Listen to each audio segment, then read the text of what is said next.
Welcome everybody to episode 9. I can't believe we made it to 9 episodes here on the podcast. I'm your host, Troy Rivas. This is How to Father, the amateurness of being a dad.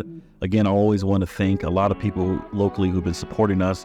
Of course, all the listeners out there, thank you guys so very much. I mean, we've been averaging a pretty good amount. We're almost at 1,000 downloads total. I actually haven't checked this morning, but we were pretty darn close to that 1,000 download mark there, which I think is pretty cool for us starting out here.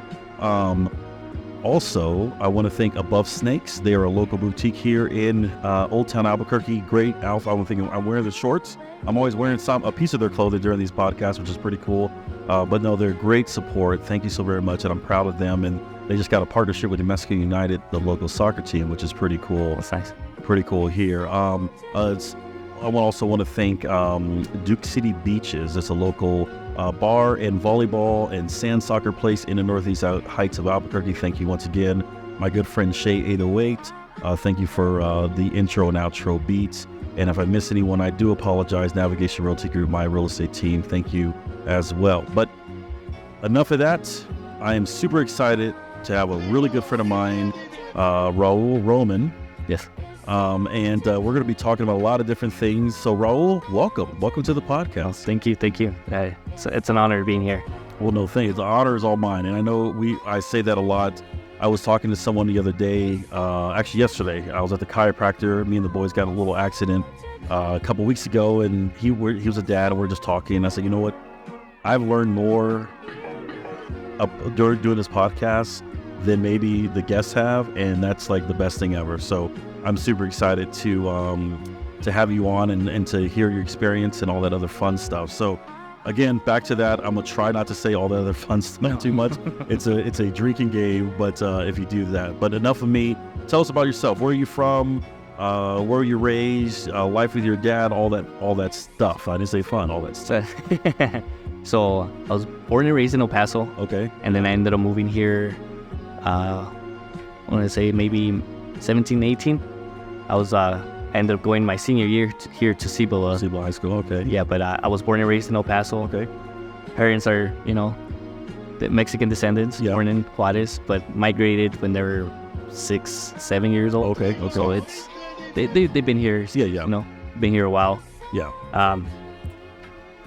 I like it here, man. It was a big cultural shock for me from where I grew up to exactly. As far as food wise, you know what I mean? New Mexico food is very different from Mexican food. Exactly. That was a total culture shock for me. Okay. Green chili was, I tripped out so bad when I moved here, man. It was pretty bad. And people don't realize so New Mexico is very famous, and there are a lot of parts of Mexico. Actually, Mexico does produce more green chili than New Mexico does. I mean, we're clearly country versus state, but northern Mexico does.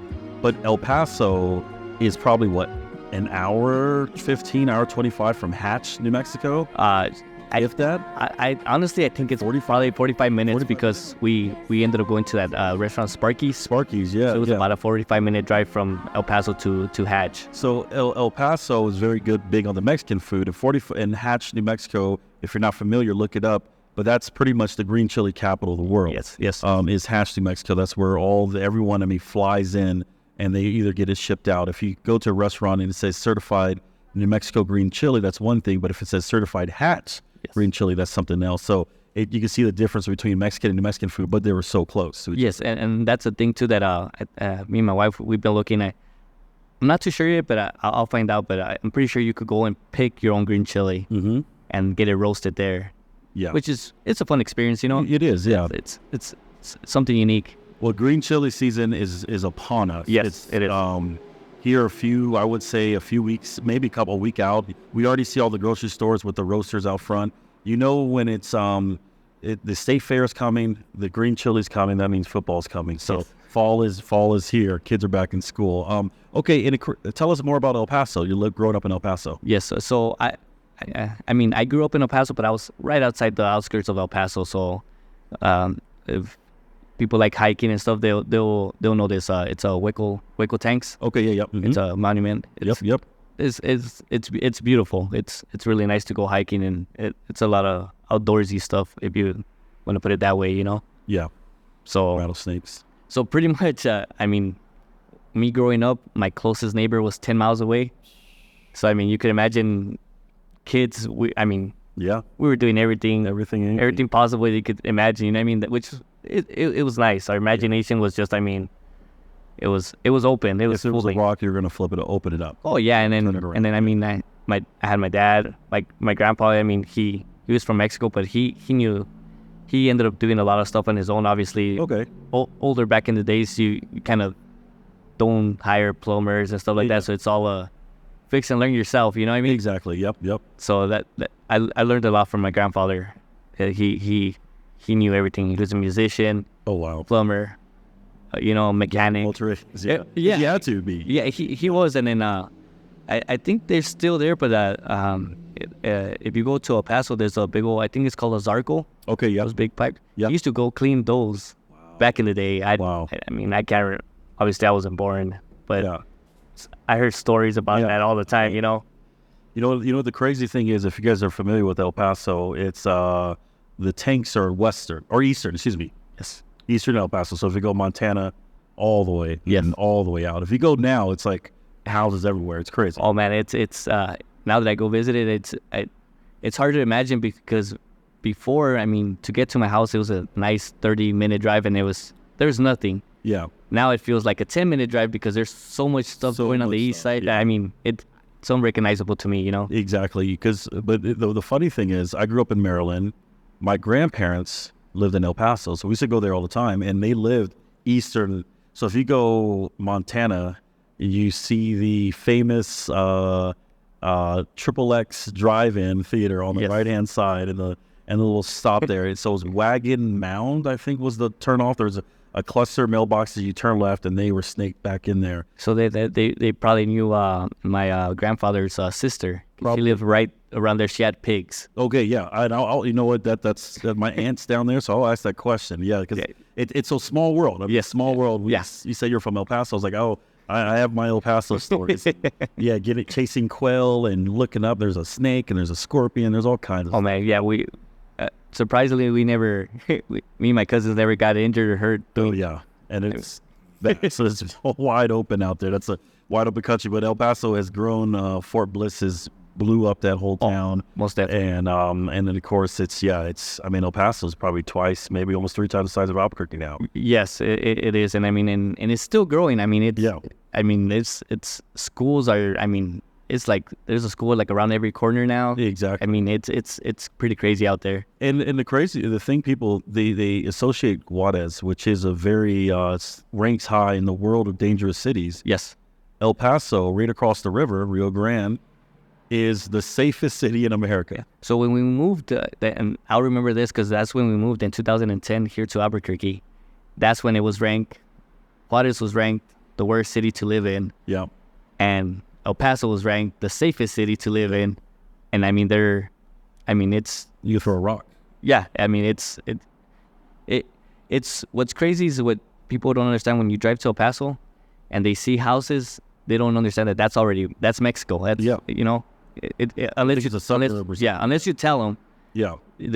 They wouldn't believe it. You know what I mean? Yeah. It's a border town. It's very much a border town, and the Rio Grande River, or the Rio Grande, I said Grand River, but the Rio Grande isn't a wide river. No, not there. Not there. I mean, you go further down when you get closer to the Gulf, and of course to New Mexico, there's some whole parts there, but I mean, it's very shallow. Yes. Or dried up at some point. It's actually pretty dried up. I mean, if you go down more south, Laredo, McAllen, all that, yes, it's wider over there. But El Paso, I mean, you say Rio Grande, and you're like, where? Where? You don't see it. You know? Well, when we moved to Albuquerque, my brother and I went to go fishing, and we're all excited. We're like, it's the Rio Grande. We learned about this in geography class. It's the big border river. It's like the 4th longest river. We're like all hyped up and stuff.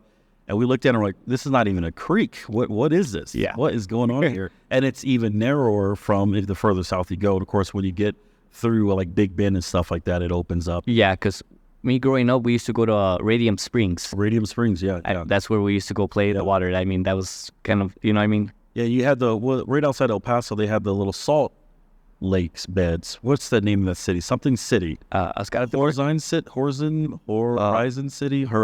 City.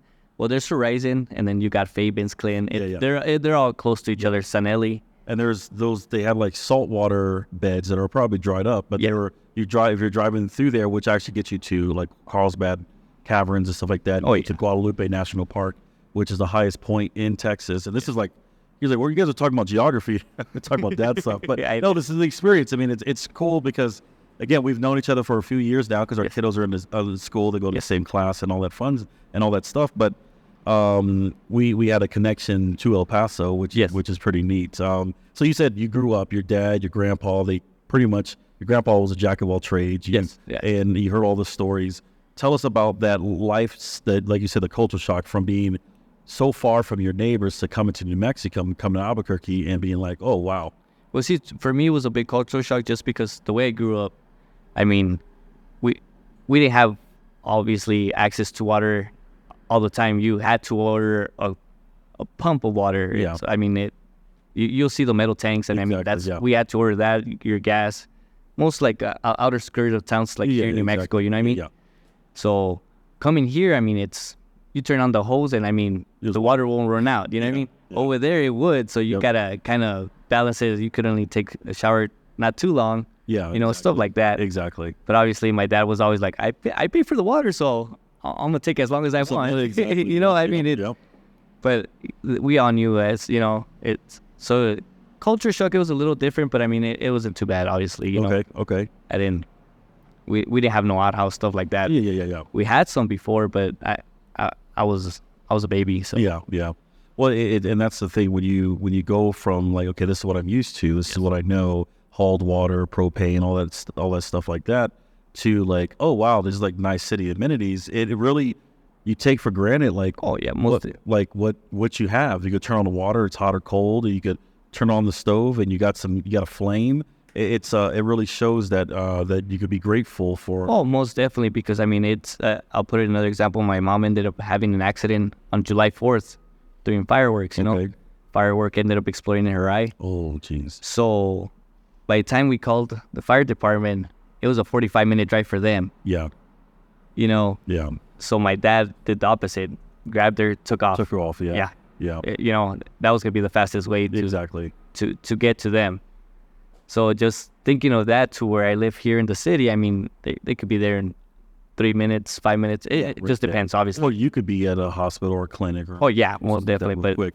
And that's something that as a parent, you're conscientious about. Of of course, you don't want nothing to happen to your kids out. But if there is an accident, something, you kind of know your surroundings on. Yes. Where's my closest this? Where's my closest that? A funny quick story on El Paso. We'll move on. My grandmother, God rest her soul. She was a bingo player. Oh, God, I have nightmares. I have PTSD of playing bingo, especially in El Paso. I won the blackout once, and she gave me $20. It was a $1,000 payout. But it was, mijo, these are my dabbers. This is my card. And I always had to smile because even though the balls are bouncing around, the guy knew exactly what I needed. Yeah. So I had to have a good attitude. I'm sitting there getting secondhand smoke, all these old ladies sitting there smoking away. I'm like, this is what? Can I just go to the arcade? Can I go to Kmart? It's like, I go to Kmart. But grandma's the one that took you, so she's the one. Yes, it's her money. And grandma only gave me $20. He's like, well, was it her dabbers? I'm like, yeah. Was it this? I'm like, okay, whatever. You see, he gave me some money. It was on my birthday too, so I was like, oh, sweet. I'm like living large. See, and then it's the same way with like your grandma plays bingo. My grandma was the loteria. Oh yeah. You know, that's that, or it's I don't know if people know it a lot, but it's called Toma Todo. Okay. It's like a little spinner. Yeah. And then it says, Toma Todo is you take everything. Or you put one, put two. Okay. Take one, take two. Oh, nice. Or take all. Okay. So I mean, those weekends would get intense, and we were just playing with pennies, man. Oh. But it would end up getting $6 worth of pennies. You know what I mean? And that's a lot of money. Yeah, and I mean, we'll be playing for hours, and it would get intense. Yeah. Inflation, that's like $200 right now.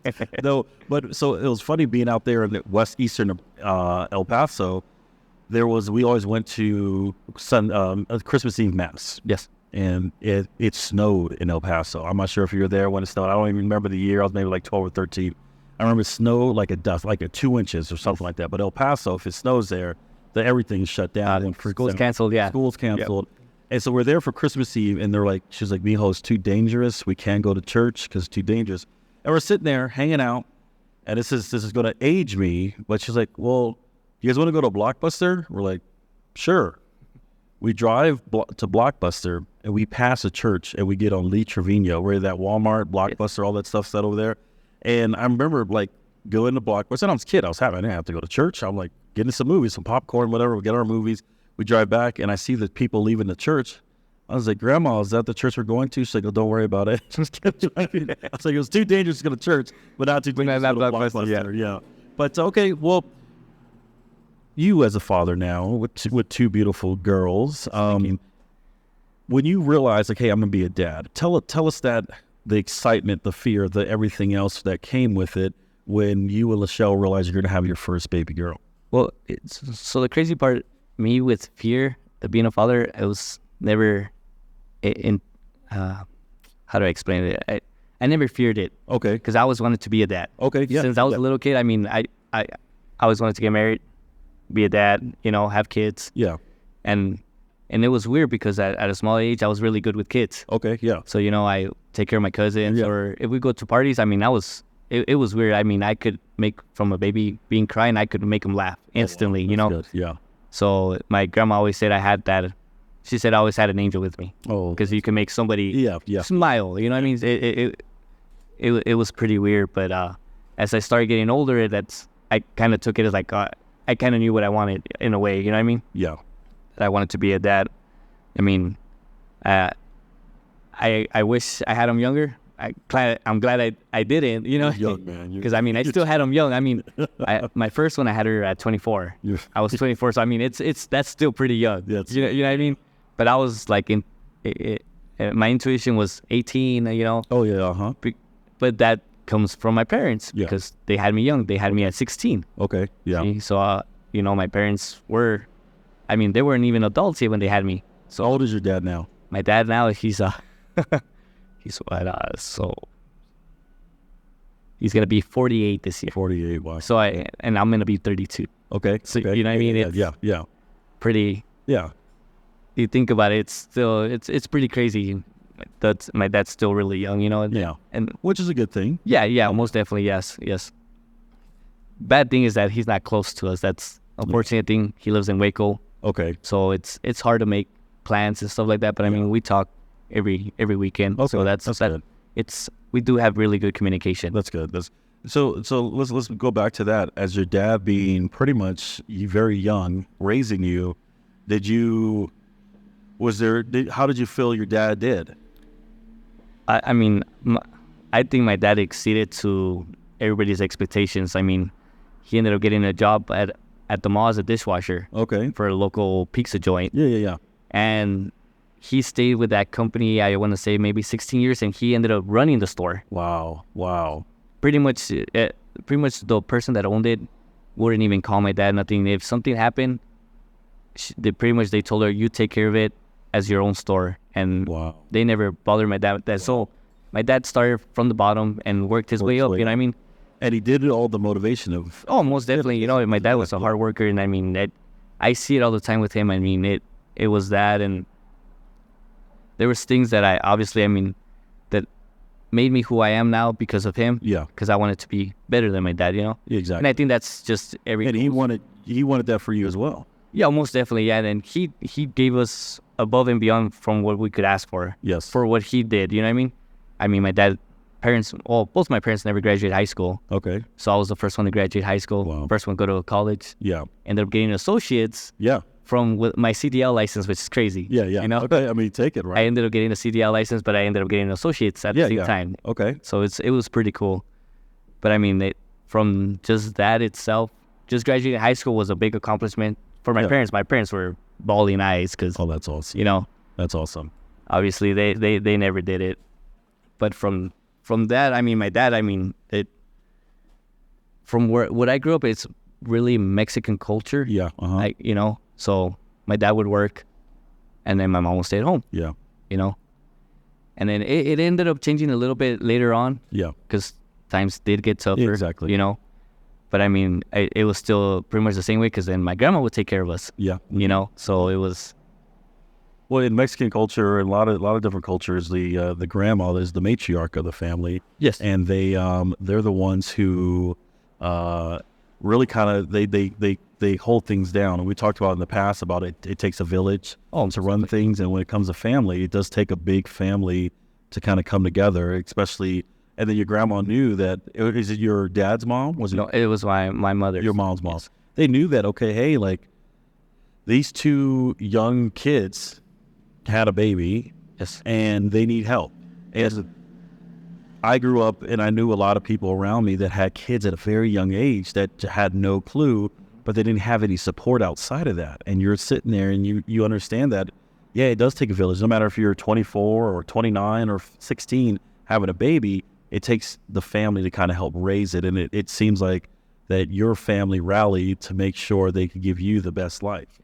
Well, it didn't all go off from the beginning like that with my parents. But my dad, from my mom's side, they didn't like my dad. Okay. Because they had me at a young age. Yeah. You know. Yeah. But once they knew my dad and met him and seen how hard worker he was, I mean, they loved my dad. And so when they would tell me stories, I'm like, no, my uncle didn't hate my dad. And they're like, yeah. It's like they hated your dad, you know? Because my mom's side is, my grandma ended up having 18 kids. Wow. You know, it was a big family, and my mom was the second youngest. Oh, wow. So yeah, she was one of the babies. So that kind of tells you, you know what I mean? Everybody's older than her, so they're protecting. Yeah, most definitely. Yeah, so that's what it came down to, you know.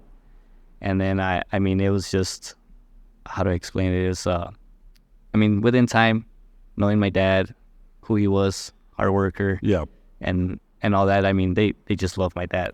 So it seems like your dad gave you a good example on how to not just be a hard worker, but also provide for your family. Oh, most definitely, yes. And you said, of course, you graduated high school, the first of your immediate family, and then to graduate, to get your associates and your CDL. So now let's talk about that. So what do you do for a living? So I'm a truck driver. Okay. Been doing this since my daughter, so it's 7 years. 7 years, yeah. Yeah, going on 7 years at the end of this year.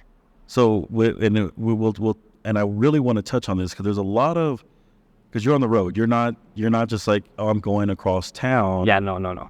Tell us about your routes. Tell us, I mean, I know you went from you've changed companies, but tell us about, I guess, the lifestyle that you've had as a new father and then being on the road, working, et cetera. Tell us about kind of how that looks like on your day to day. So obviously when Lachelle had our oldest, it was rough.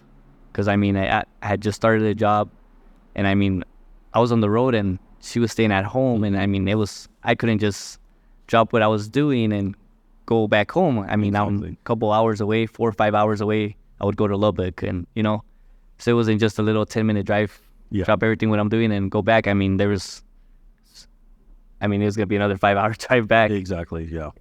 You know, but what I do now, I have a sit run. Okay. So I work graveyards. Okay. And so pretty much I do 610 miles a day. Okay. Yeah. So 3,000 miles a week, which ends up turning 12,000 miles a month, 145,000 miles a year, you know? And you said within your initially getting your CDL license, you're close to 1 million miles. Yeah. So at the end of this year, I should be hitting my 1 million miles now, which it's a big accomplishment, you know, accomplishment, because, I mean, it's, I'm accident free. So, I mean, no wrecks, knock on wood.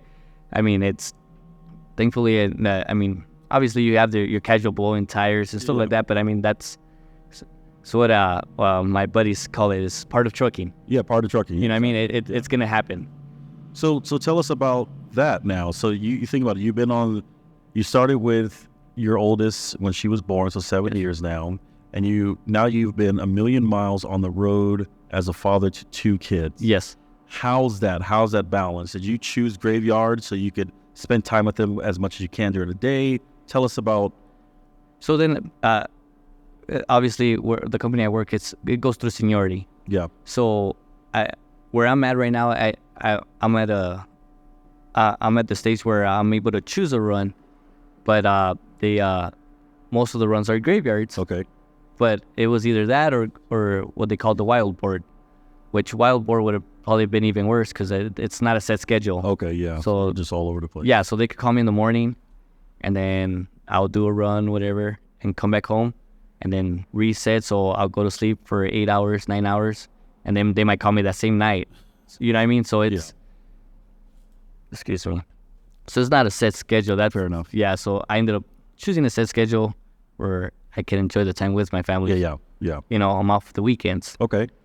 But it's still kind of crazy because on the weekends, I drive at night, come back in the morning, and that day I'll stay up all day. Yeah. I mean, I'm up all day just because I'm doing stuff. I mean, you rolled into here right now. He just did a run, worked the graveyard shift, went home, showered up, cleaned up, and he's sitting right here. We're having a coffee here at Sunday Service Motor Co. You guys just check it out, Fourth and Manal. A little plug there. Thank them for allowing us to shoot it here on their patio. But yeah, that's your usual. Yeah, it's my usual. And then obviously right now it's different because now the kids are in school. Yeah. You know, when it was summer, I got to spend time with them. Right now, you know what I mean? We did stuff. We will go outdoors. Yeah. No, do as much as we could with them, you know? I mean, I'm a big sports fanatic. Yeah. You know. Yeah. You know what I mean? And that's the thing that, you know, when you talk to Tena about it, I mean, I would love my kids to do sports, but I'm not going to force them. Exactly. That's one thing my parents never forced me. If I wanted to do something, they would support me. Never got to see me, of course, because they were working. Mm-hmm. But I mean, they would do as much as they could. I mean, they'll buy me. But you knew deep down inside that they're there for you. Yeah, most definitely, you know. And well, the funny part is that my dad would occasionally go, and when he would go, he was like, "Really?" He's like, but I would get so what do you call it? Nervous or stage fright. Stage fright, okay. Because my dad was there, so I wanted to do the best, and it would end up being the opposite. Yeah, you know. enough, yeah. But I mean, there's tapes where my uncles would record it or my aunties. Yeah. And my dad would see the tape, and he's like, "Well, where was this at?" Exactly, you know. But it's what I would tell him is like, it's because you're there. You make me nervous because you don't go all the time, and I would just want to prove myself. Exactly. I think that's just from me growing up. I always wanted to prove that I wanted to be the best for my parents. Exactly. You know? And I think it shows with my kids too. But obviously I'm gonna support them whatever they want to do. Yeah. I mean, Zalia's in gymnastics right now. Yeah. And my youngest, she wants to do wrestling.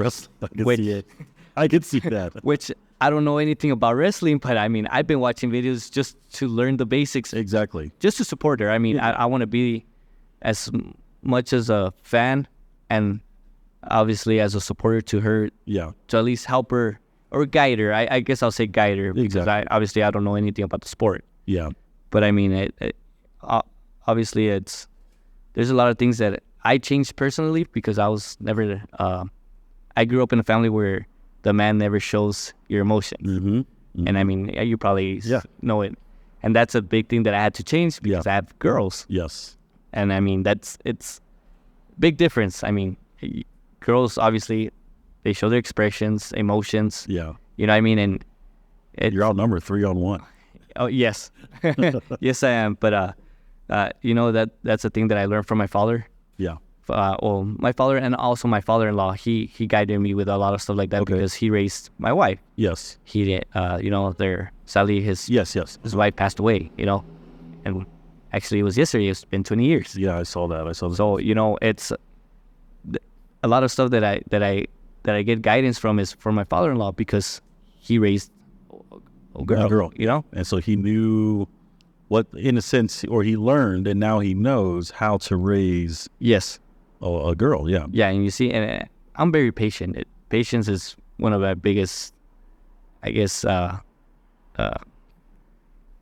flaws, but how do I say it? It's one of my big powers, I guess. Yeah. I call it my power fives, Yeah. But patience, I'm really good with patience, which kind of helps me now with my daughters because sometimes it could be a simple little thing and they get sad about, just being at home. I mean, the crayon broke, and I mean, there's tears, and they're bawling eyes, and I'm like, the crayon broke, and I'm like, I mean, simple little things like that, and, but I had to understand that because their emotions are obviously very different, And to them, the crayon's their world. Oh, yeah, most definitely, and obviously I didn't see that at the beginning, but I ended up changing to noticing that was a big thing for them, you know what I mean?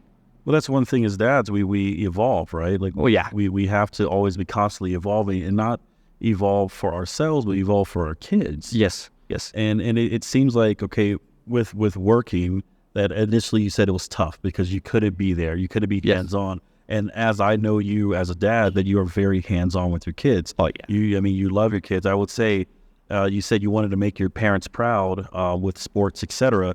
I think what you doing now probably has made them the proudest, because you are honestly one of the best dads I've ever known. Seeing you with your kids, with your family, and sacrificing a lot, especially with your I mean, if I drove 8 hours back and forth, my first thing is I just want to chill, I want to sleep, do this, but you're there dropping them off at school, you're doing this, you're picking them up from school, then you're like, okay, I'm gonna go get some sleep before I have to head out again, type of thing. So with that balance that you're doing, it really shows that you're able to do it. And I know a lot of guys out there, a lot of dads that are either on the road or they have to fly places. And sure, technology has helped out where you could FaceTime your kids, or you could do this and do that, but there's something different to being like with them. And it seems like you found a pretty good balance of work, rest, and being with your girl. Yes, and I mean, obviously with the technology now, it's kind of helped us better too, because sometimes I'm in the road and I mean they're going to a party, you know, so they'll FaceTime me, and then I mean, you know, they're all playing, and then they'll come say hi to me, and then obviously they forget about me, you know, it's party mode right now, but if they know that Lachelle's talking to me, they'll be like, oh, it's Dad, you know. Yeah. So they will, and you've seen Zalia. Oh yeah. She's if you let her talk, she I mean, you've seen it. She'll have stories for you for days. Yes. And the funny thing, the other day we were leaving, she's like, I want to eat her Takis. I was like, just save me one Taki. Yes. And she didn't want a pinky promise, she wanted a thumb promise. Yeah, so she does a thumb promise. She does the opposite. Which is good, because if you break your promise, apparently you cut your thumb off, and you could do things without a pinky, but you can't do stuff without a thumb. This is her like analogy. I'm like, okay, that makes sense. Yeah, which is crazy because we never brought up that to her. With us, it was the pinky promise. And she's like, no, thumb promise. So, I mean, it ended up becoming a thing for us, you know? And she brought me 2 whole bags of Takis the next day. And I was like, okay, thank you. Which the boys ate. Well, I didn't even have one. Which, I mean, she talked about it because I think it was 2 days after that she gave it to you. Yeah. Well, that the day before it, she's like, I can't see Troy because he's going to come like, no, because I forgot this. See, that's what she kept talking. She's like, I forgot the Takis, you know? And I guess the next day, that's why she took you too. She took me too, and I completely forgot about it. It was all for fun. And I mean, but I mean, again, that shows you, your girls are it's good because they're both, Max and Zelia are in the same class. And then it was funny, Camden and Zelia were in the same class. Yes. And now they're both kind of growing up. And then Zia's up there with Ted's little guy, Simon. With Simon, yes. And in the same class. And so it just shows that these kids are very connected in a lot of ways outside with school. So when it comes to being a dad to girls, again, very foreign to me. I have 2 boys. They're rambunctious, they're rowdy. I know girls are the same way too. But how is, and you touched on, and maybe elaborate more with Lachelle's dad raising him. Tell us how it's making you to be a dad yourself. Like you said, you realized you had to be more patient, had to show your emotions more. I know Mexicans' dads aren't. I'm half Mexican, so I know you're supposed to be sitting there stern, this and that. Can't show your emotion. Tell us how that transition on being vulnerable, in a sense, to your girls and listening to your girls has helped you become a dad on your day-to-day. Well, you know, how you talked about that, like, and how you talk about evolving, you know? Like with my dad now, my dad's the biggest crybaby now. Before, he never was. Yeah. He never showed emotion, he never said, I love you. And, you know, this is what I grew up in. No hugs, no affection. Yep. Okay. Now it's the opposite. It's like, I mean, he won't stop saying I love you. When I see him, obviously hugs and stuff like that. And he's a big crybaby. I'm not trying to give his dirty laundry, No, but that's fine. He's very emotional now. Yeah. But it's stuff that I think that he missed on before, because he talks about it. You know, there's things that he wish he could change. Yeah. Obviously, but from me seeing that from my dad, it's obviously tells you that he's still growing. And I mean, I'm gonna be 32, but he's still, in a way, kind of, not saying raising me, but he still teaches me stuff. Yeah. You know what I mean? Well, it shows that's a very good point. It's not too late. No, we no. talk about it so many times. It's not too late to get back in your kid's life. It's not too late to evolve and change Yes. how you raise or talk or interact with your kids, no matter if they're little ones, if they're teenagers, or as in this case, adult children. Yeah, exactly. And so that's a good point. And sorry to interrupt, but I thought that was a really good point. No. And that's what I was just bringing it up, just because that's from what I see my dad. And I mean, my dad was my biggest supporter. And that's what I love. Every time I talk to him, he always tells me, he's like, I'm proud of you. You're doing more than me before, obviously, Yeah. But my dad did a lot of stuff with us. We went trips yearly, Okay. So I had a good life, We did a lot of vacations, trips, Yeah. Universals. Yeah. But we also went down to Cancun. Oh, nice. We did stuff like that when I was younger. Yeah. Which is nice to see, which kind of made me realize that that's what I want to do with my children, go on adventures, Yeah.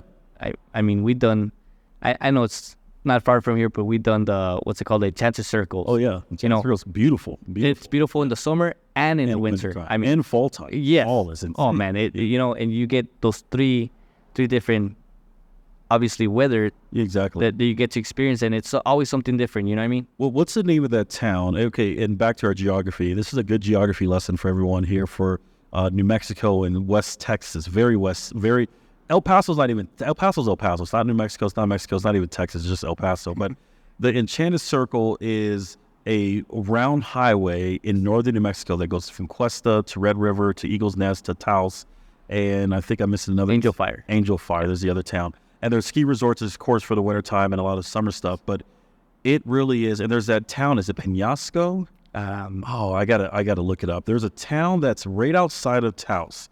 That if you again, geography, Taos is north of Santa Fe, which is the highest capital in North America. Yes. And the oldest continuously running seat of government in North America, which is a cool fun fact there for you guys. But yeah, Penasco. Penasco is south. Like if you're going, there's Valecitos and there's Penasco, and you're kind of going up this mountain, and it's instead of going down to Espanola, like through Pilar and all that stuff like that, going down, following the Rio Grande, you go around the other way. We did that because they shut down the road for an accident, and you're just going up the mountain. You say, oh, it's mountain, and you drop down this valley, and it's Switzerland, man. It is so beautiful up there. But yeah, go back to that. You take your kids up to the Enchanted Circle, and I bet you they loved it. Oh yeah, because I mean, we all, I think we went around October. Okay, yeah. So that's foliage and all that. Yeah, stuff. so then you get to see all the rams. The rams come down, and then they're right there by the Gorge Bridge. Yep. And they're on the Gorge Bridge. There's no blockage. They're on the Gorge And they're Bridge. not afraid of us. No, they're not. And it's little things, but that's a thing that I knew growing up as a kid, that the little things is what they'll remember. Exactly. I'm a big rock. I'm a big rocker. Yeah. And I took my daughter to a Slipknot concert when she was 3. Yeah. Okay. And she still remembers that. She talks about it all the time. She's like, Dad, remember when you took me to the concert? Dad, remember? It's like we were up there with the other kids because I didn't want her to be, obviously, where there's the mosh pits and all that stuff. So I ended up finding a little spot, and it was just parents with little kids the same age as my daughter. Just rocking out. Yeah. And I mean, they were jamming out, doing their own little kind of mosh pit in a way. Yeah, Obviously, they don't know. They're just walking in circles. Yeah, that's fun. But, she remembers that. And it makes me realize that these are things that she's going to remember by heart. And, hopefully, when she's older, she'll still remember them. I think so. There's something special because my mom, and of course, we talked about this in the past, she took us places. She took us... any event that was free, we were there. And we were like, oh, there's a free this, a free that. Yes. We're going, festivals, whatever, concerts. And those are the experiences that I remember. Sure, I remember the trips and whatnot. Yeah. I remember coming home, like every time every summer break was over, you go in front of the class, you talk about your summer. And these kids are, oh, we went to Europe, or we went to Disney World, or we went here, we went there. Whatever the case, whatever it was. And I'm like, oh, I went to West Virginia. I did this festival, I did this. And at first I felt like this, oh man, we're not doing a lot, or we're not doing this. But I look back now, I'm like, man, I had a blast. We didn't have everything. We didn't have, I don't even think we had 2 pennies to rub together. Yeah. Couldn't even play that game with your grandma up in my life savings back then. But it was just, those little experiences, like you said, are just, those are what kids remember, because it's not the fact that, oh, you took me to a concert. It's you took me somewhere that you enjoy, and you might have wanted to be down there in action. Yes. But you're like, no, I want to be up here with my kiddo. Yes. Enjoying everything. You know, and the funny part too, it rained a little bit, so I was prepared. So I brought some raincoats. Yeah. And, you know, so I had her, and then obviously she was small, so I had her on top of my shoulders, and I mean, she was having a blast. I mean, it was amazing. And then obviously Slipknot kind of does a fire, stuff like that. So she thought it was fireworks, so she was just living her best life. Most definitely, yeah. Well, and a funny thing about the concert in El Paso, this is nuts. We're ambassadors to Visit El Paso, guys. Go to El Paso. There's a band called Beach House. They're originally from Baltimore. There's a gal and a guy, and it's kind of like a indie pop, kind of soft pop type of band. And there's a song called Take Care that me and Canada used to sing. Oh, and he was like 1, 2, which is like, he would just sing in the back. And then I'm going to start tearing up thinking about it. This is like, this was our song.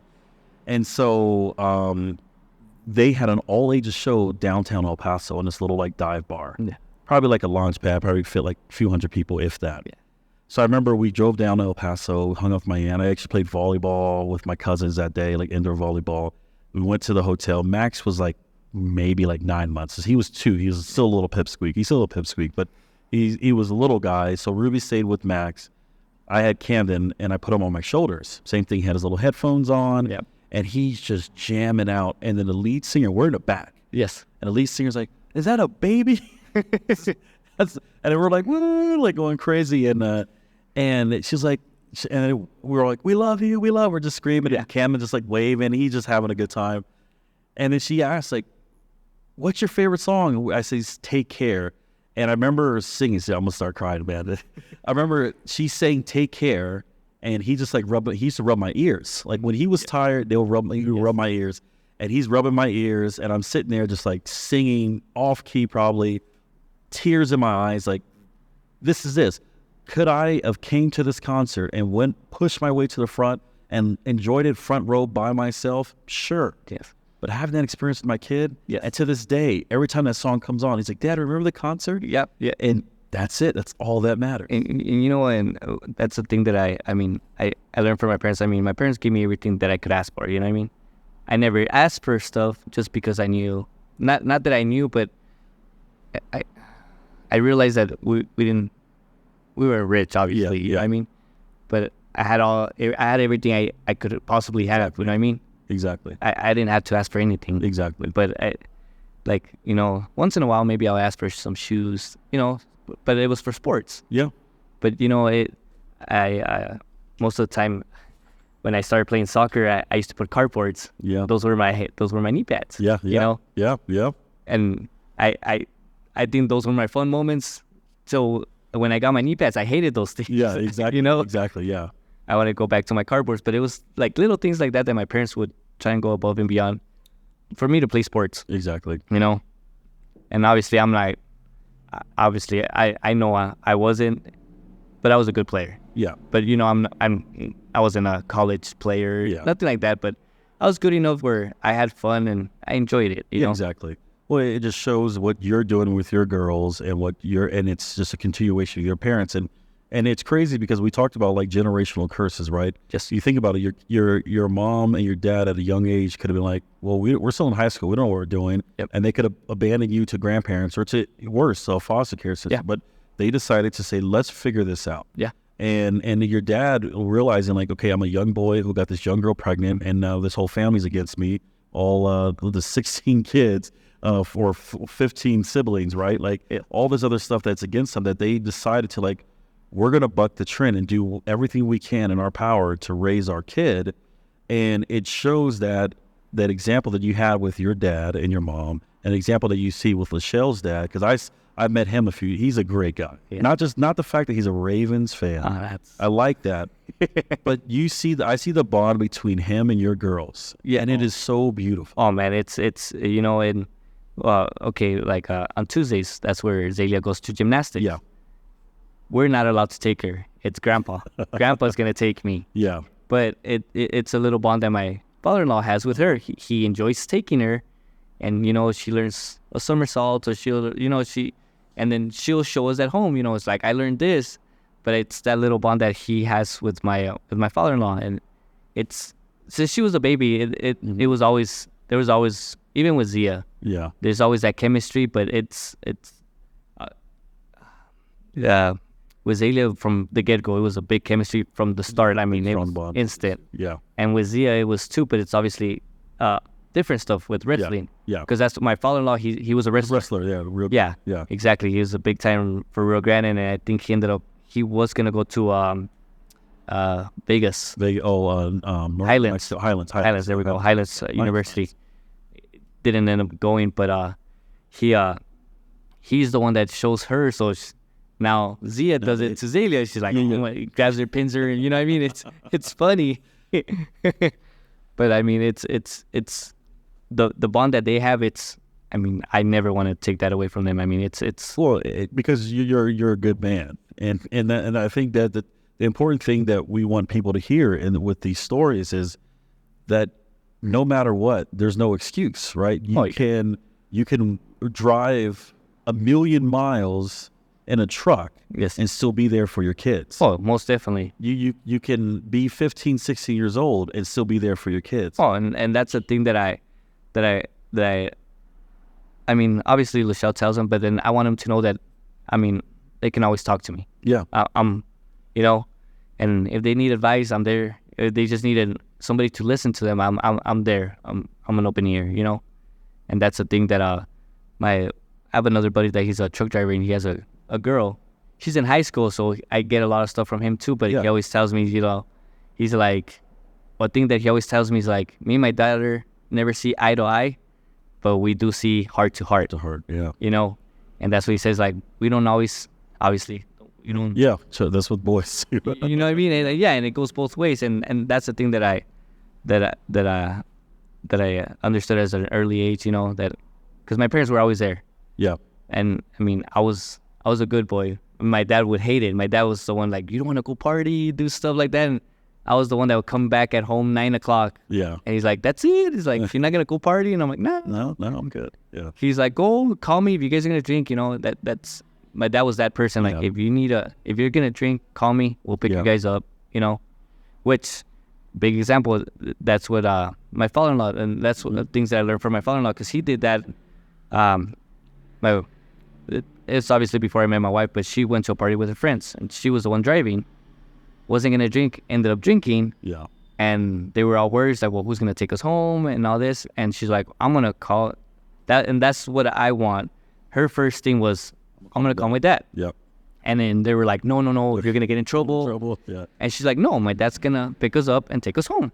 Yeah. And literally, my father-in-law came, picked them up, picked her friends, and he took every girl to their house, which, because he talks about this, because the last house he took, he knocks at the door, and it's 1, 2 in the morning, and my father-in-law has been that person that, I'm going to take you all the way to the front door, knock, and make sure you go inside the house. Exactly. You're not sneaking out, So he knocks, and he's like a 6'2" guy. He comes out, and my father-in-law's not big. No. Short, and comes out, and he's like, what are you, like, and he's like, oh, it's like, it's like, I'm Lachelle's dad. They had a couple of drinks, and I didn't want him to drive, so I'm bringing your daughter and making sure she's home safe. And what he says is like, the guy's expression he was speechless. He's like, thank you. You know what I mean? I mean, grateful. He's like, thank you for bringing her home safe. Like, she's going to be home safe. And obviously, my father-in-law grounded her the next day. Yeah. But it was after the fact. You know what I mean? But they had a relationship where, sure, there's consequences to your decisions, but definitely. You don't have to be afraid. Yes, exactly. And I'm here to help you. And that's the thing with my wife and my father-in-law. They have that bond, and they still have it to this day. I mean, communication to them, I mean, still she asks for advice or just for an open ear. You know what I mean? And my father-in-law's always been there, and he'll put his 2 cents sometimes, but then that's the thing that I learned from him, that sometimes you just have to be there and listen. You don't say nothing, nod your head, and you just let them talk. That's the thing that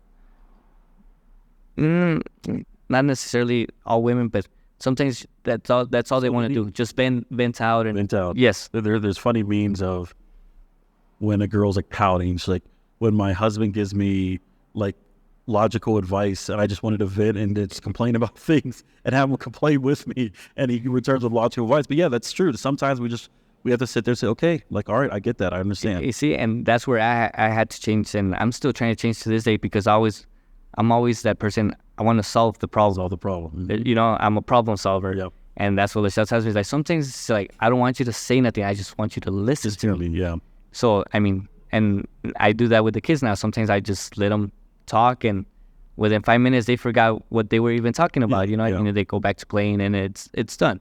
So raising daughters, raising beautiful Spanish little girls, the cultural mindset, you talked about that. We talked about this a little bit off air before we got on, of the expectations of raising your daughters. And it seems like your first most is like, hey, I'm here for you. Yes. You can talk to me. I'm here to listen. Sure, like you said, which I think is a great, what your friend said. Well, we might not see eye to eye, but we're going to see heart to heart regardless of everything. Definitely. The cultural norms as a Spanish woman, most women of color, is they have to serve their man. Yeah. And you made some really good points, and I'll let you talk about those, on the balance of raising your daughters to, yes, do that, but not be, in a sense, obligated to do it because that's what grandma does or that's what your aunties do or whatever they see. See, and then this comes up from the youngest is my uncle. I see him as a second dad. He's always been there. Yeah. And if he's listening to the show, because I told him about it, if he listens to it, he knows about it, and I am very grateful for him. He's done above and beyond too for me. Yeah. You know what I mean? Couldn't ask for better. Somebody there to guide me as well. Exactly. And how he always explained to me is like, when you're in a relationship with your kids, you don't go, or even with your spouse, it's not 50-50. You're going 100 in, and they're going 100 in as well. You guys are both going in, you know what I mean? So he's like, that 50-50, don't think of 50-50 because then you start just going only for half. Go full length, you know what I mean? Well, and it leaves that 50% room for error or mistake for this, or like miscommunication. A lot of different things, yeah. Yeah, and that's the thing that he always told me, like, you don't go in 50-50, you're going in 100, and good things come out of it, you know what I mean? Because there's no miscommunication, there's no problem, they both understand each other, you know what I mean? It's a full-on thing. So it's as a culture shock obviously with me, when I grew up, I mean, kids were served first, and then my grandfather was served next, and then my grandma would eat last. Yeah. And it was always been that way, and I never realized it till you get older. When I introduced my wife to my grandmother, well, I took her to her house, and I got up and I went to go serve me a plate. And my wife says, like, you don't know what kind of eyes your grandma gave me, dogging me, because you went up and made yourself a plate. Yeah. Obviously, I didn't see nothing wrong with it, but I had to realize that that's the cultural thing. Yeah. And I wasn't trying to be disrespectful and nothing like that. And to this day, you know, like, she gets mad at, my wife gets mad at me if I serve myself. She's like, I like serving you. She's like, it's obviously she's not doing it out of obligation, but she likes it. But since she does that, or she cooks, I like doing the other hand. I like to wash dishes. Okay. You know, she'll go relax and I'll go wash dishes and stuff like that. You know, I think there's always, if she does one thing, I'll be balanced. Yes. Yeah. So you want to raise a girl saying, you know what, it's okay to serve. Oh yeah. It's okay to do things, but make sure that that's not what is expected of you. Exactly. Yes. You're not obligated to do this, that you want to do this. Yeah. Cause so like me and my wife, we have a big thing. So she loves to cook, you know, and how we spend time together. I cut everything. Yeah. So I cut the meats, I cut the veggies. Okay. So that's not saying my job, but that's what I like to do because I'm with her in the kitchen, you know. So I'm cutting all the stuff for prepping all the stuff, and then she starts going away and starts cooking, you know. And was I obligated? No, I wasn't. But it's just something that I like to do because I like to enjoy the time with her. Girls are watching this the whole time. Exactly. And that's little things that me and Lachelle have been realizing, that how do they explain it? When you least expect it, that's when they're actually staring They're and sitting and watching. Yeah. exactly, Yeah. you know. Well, they again, we've talked about this, and it sounds like a broken record, but it's the truth. You could tell them how to live, Yes, but they're only going to see and know what they see from you, and they're going to imitate that. most definitely. And that's the way that we do things. So when they get older, and see if they find a man that's the mom served or catered them. Dr. Natasha made this point was, my dad wasn't just a good dad, but he was an expectation setter Yes. for my spouse moving forward when they got Exactly. older. And so your girls are going to see that, yes, if I love and care for someone, I'm going to want to help and put my worth in, but I assume and expect that he's going to meet me there as well. And I'm going to go 100, and he's going to go 100, and we're going to make the best dinner and do this, do that, and another. And we don't have to be set by these cultural standards of the woman eats last, Yes. that they serve everyone, that they make sure, and the man not just sits there and eats, but he just sits there. Yes. Okay, my plate's empty, go take it. Well, yeah, I don't care if you have half your plate still there. I want you to get up what you're doing and take my stuff. And I saw that throughout my life, and I still see that. And it's like, they'll go get me a beer kind of mindset. Yeah, exactly, yeah. And so I think that what you're doing isn't saying, okay, hey, this is how it used to be, this is how it's going to be. It's saying, no, watch us. Yeah, and Because this is how you should be treated. exactly, and obviously, I mean, I think every parent, you might say it too for your boys, Yeah. that they'll never find the perfect woman, Yeah, you know, because you want the best for your kids. exactly. And that's, and I'll say that, and I say it jokingly that, you know, that there's no man that will exceed my expectations to my kids, Yeah, you know, but the way that, like how you brought it up, the way they see us, so they see our relationship and they see that that's okay, you know what I mean? Yep. Because you'll see it in in other couples and other relationships where it's domestic, and kids see that and they think it's okay. they think So when they grow up, it just becomes a revolving circle. Or if they become it, then it's, and then that's where the generational, I wouldn't even call it curse, but generational changes happen. We all evolve. Yes. And we're always continuing evolving. Like you said, your dad is now a little, he calls him a big baby now. Well, I'm a big baby. I cry in every freaking Disney movie, any cartoon. If they say dad or family, I'm just like, boom, I'm done. But we're always constantly evolving, and our evolution, again, isn't with our words or isn't with, well, I used to do this, now I'm that. It's just how we act and interact within ourselves, and especially with our kids. And I think you're showing your daughters a good example of how a man should treat a woman Most definitely, yeah. and how a woman should treat a man. Yeah, because my parents are divorced, Yeah. but I never seen them argue. So I thought they were gonna last forever, but I guess the arguments were always behind closed doors. Exactly. They would never let us see them, be fighting Yeah. or arguing. I guess I would say it that way, arguing. I don't want to say fighting. Yeah, I know. But they would argue and they had their disputes, which is a thing that now I do that with Lachelle. You know what I mean? If me and her have an argument that she didn't like or I didn't like, she'll pull me off to the side or I pull her to the side and I'm like, hey, I kind of didn't like what you did or said or whatever, And I think that just shows a lot to us because, the kids... They sense that. Yes. Well, they sense the tension, right? Yes. They feel that.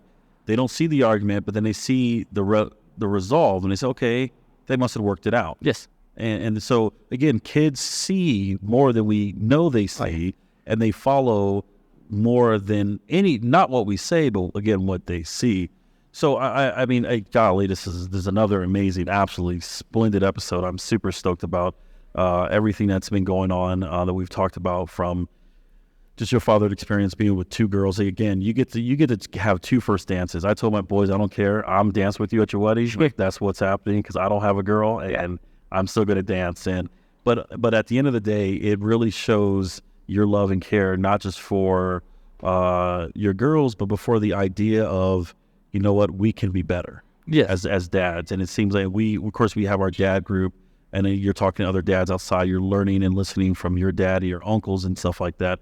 That we have to support each other, and we have to not just support but learn from each other. We don't know all what we're doing. I'm learning so much. Every episode, I've learned something new that I've applied to my fathering that I feel like has made me a better dad. In the last 2 months I've been doing this. Yes. I think I've been a better dad exponentially through the roof compared to what I was before. Yeah, and then I know it's a little off topic, but I'll bring it up. So I got my vasectomy. Yeah. That's a big that's a big cultural no-no. Yep. Because a man does not do that. A woman ties her tubes. Yeah. That's what I mean. But so when my family was learning about that, it's like, really? It's like, why are you gonna do that? And I'm like, well, my wife's pregnancies were tough. And for her to go back into another surgery just to tie her tubes, from me, mine was a minor surgery, and she's the one that brought it up, but she didn't force it on me. She's like, hey, would you maybe consider this? And obviously I look at both sides, and mine, it was a no-brainer. Yeah. I went to go do it, and I literally, when Zia was born, I did it 2 days later. Oh, jeez. So I mean, and I was in and out of the clinic, 15, 20 minutes tops, and I went back home, and that was it. Yeah. Well, I think there's another thing to it. I remember my grandfather used to say, your first name means nothing. It's all about your last name. You're Rivas. This is who you are. And I look at it, I mean, maybe this, because I know in a lot of like our Hispanic and Mexican cultures, they want the last name to keep going and going and going. That's my dad. So I have 2 girls. So obviously, my name's Raul Roman. I'm the third. Yeah.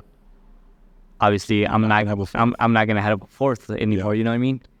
But on the go around, I wanted my wife obviously healthy, and I had both my children healthy as well. You know what I mean? And I'm content. Yeah. I'm happy. Exactly. It's not that, I need a boy, or I got my 2 beautiful girls, and they're healthy. They're healthy. That's the most important thing that I care about. I remember when I'm a oldest of 4 of us total. Actually, 6 of us total. Now. Yes. But for my siblings growing up, it was boy, girl, and then Ruby has an older brother, so we expected Max to be a girl. Oh, it's boy, girl, like boom.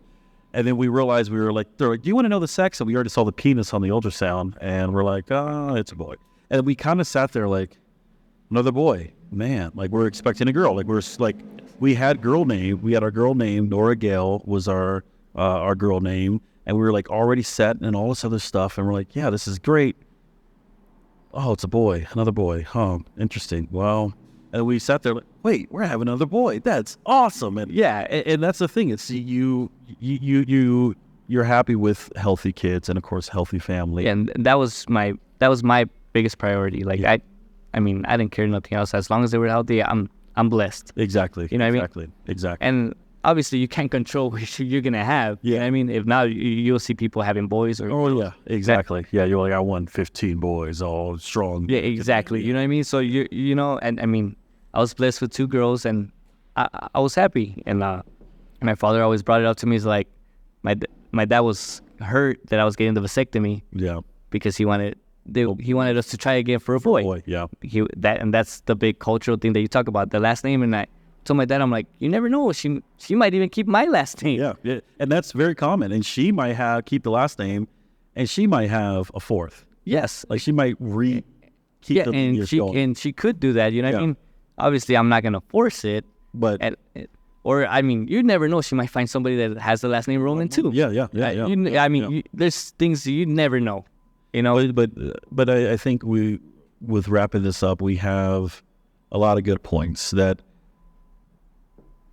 1,000,000 miles on the road, but you're still there with your kids. Yes. And I think that's the important thing, that there's no excuse nope. in the world to not be there present for your kids. Exactly. And to learn from your parents. And I think it shows who your dad was. Yes. Of course, who your father-in-law is, or your dad is, and who your father-in-law is.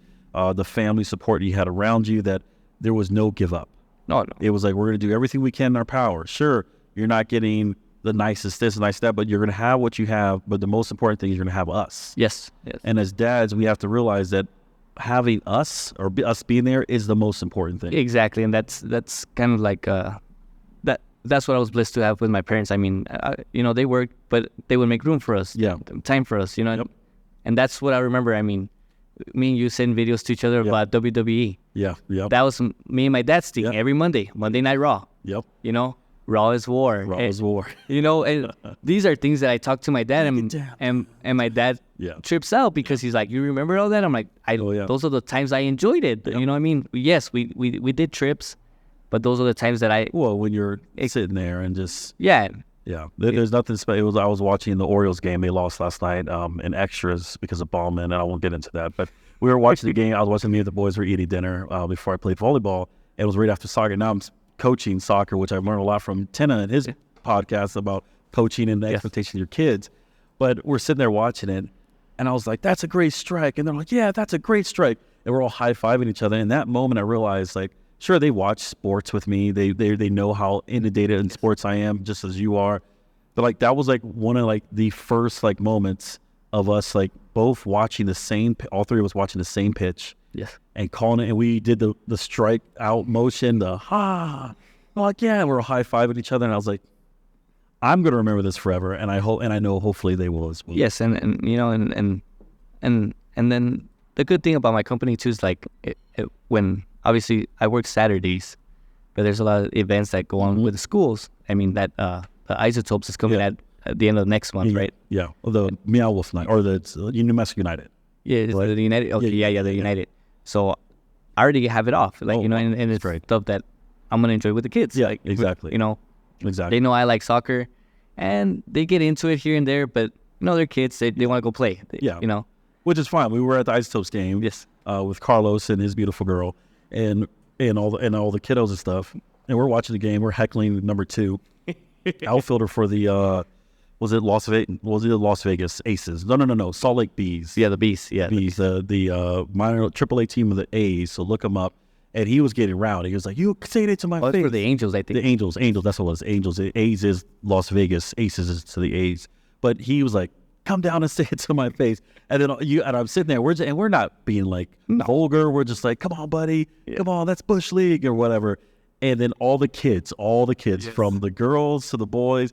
We're sitting there like, "You suck, number 2. You can't catch a ball. You can't even catch a cold." Like, they're just heckling. And I sat there, and it was funny because we see, like, all the moms up there, and they're just kind of, like, laughing. But it was, like, the 3 dads, and then their gaggle of kids just sitting there all heckling this one player. And I was like, you know what? Yeah, like, these are the moments that we're always going to remember and all that stuff. And so thank you so very much for joining this podcast, this episode. I'm excited to hear back. And we always end with a dad joke. We always say a dad joke. Do you have your dad joke? So probably my dad joke is, I say sometimes to the kids, but I mean, it doesn't go a lot. So what is a trucker's favorite part of the movie? What is a trucker's favorite part of the movie? Hold on, let me figure this. The trailer? The trailers. Yes. Yes. Oh, I was like, I knew the hell that has to come with something with the truck. Okay. Yes. What did the buffalo say to his kid when he dropped him off at school? Bison. That's a really good one. Well, thank you so very much for joining, and thank you all for listening to episode 9 of How to Father. We have one more episode of finale, which is going to be me and the boys. I'm excited for that. Me and the boys are going to be talking. I'm nervous, excited. They might even just sit there like, I don't want to do this. So they don't even know yet. I just have this grand idea of them, just us having a conversation. So hopefully we could get that done here sooner than later. But again, thank you so very much. I want to thank Sunday Service Moto Company. They are a coffee shop / motorcycle shop. And Raul and I, we have motorcycles. We've ridden together a few times and on a Distinguished Gentleman's Ride on that haily day, rain and hail. Oh, yeah. That's in between, but all for men's mental health. Great cause, yes. Oh, yeah, it was a great cause. But man, oh man, that was fun. But once again, thank you, sir. Thanks for being a part of it. I can't wait to have you on the podcast again. And of course, I'll see you at the pickup line. Most definitely, yes. All right, I'll talk to you guys soon. Thank you. Awesome. Thank you so much. Bye.